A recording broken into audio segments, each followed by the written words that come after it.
Sa ibang balita ay sinusulong na rin ngayon ng ilang mambabatas, transport at ilang private groups ang pagpapairal ng mas malakas na safety measures upang maiwasan ang mga malalagim na aksidente sa ating mga kalsada.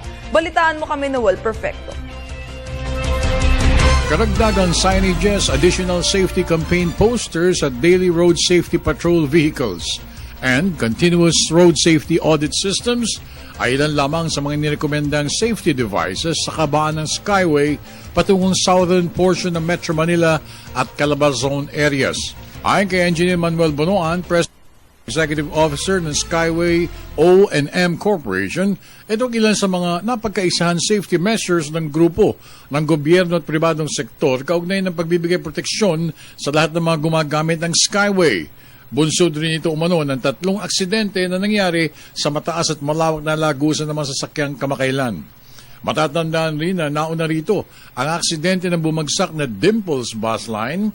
Nasundan agad ito ng pagbagsak rin ng Don Mariano Bus Line sa hinang pagkadulas ng naturang bus na nagresulta naman sa pagkamatay ng mahigit 18 katao.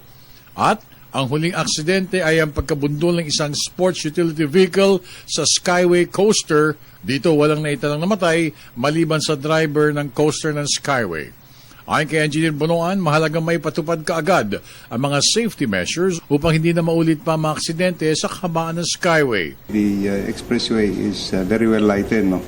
But may mga signages o mga postage, mga post-con lang, yun ang ilalagay namin, and may mga nagsasabi kanina that we might be able to put up some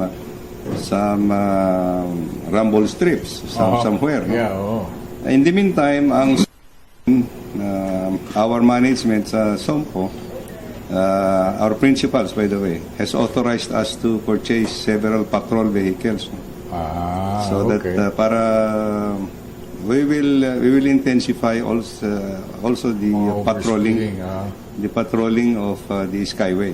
Niliwanag rin ni Bonoan ang mga pangyayari ay may tuturing na freak accidents at walang kinalaman ang disenyo ng parapet walls ng naturang Skyway structure. Yung parapet wall is designed to be able to yung impact, yung impact ng vehicle should not be more than yung tinatawag nilang angle of attack should not be more than 25 degrees. No? Yung tama po ng sasakyan. Yung tama ng sasakyan, pagka tumama ka dun sa parapet wall, dapat sasadsad ka lang na hindi, sasadsad ka lang at 25 degrees maximum. No? Yan nangyayari kasi dito sa mga nahulog na mga sasakyan, it is almost perpendicular, no? Yung tama nila. So the tendency nun is to go overboard. Para sa Telebisyon ng Bayan, ako naman si Noel Perfecto.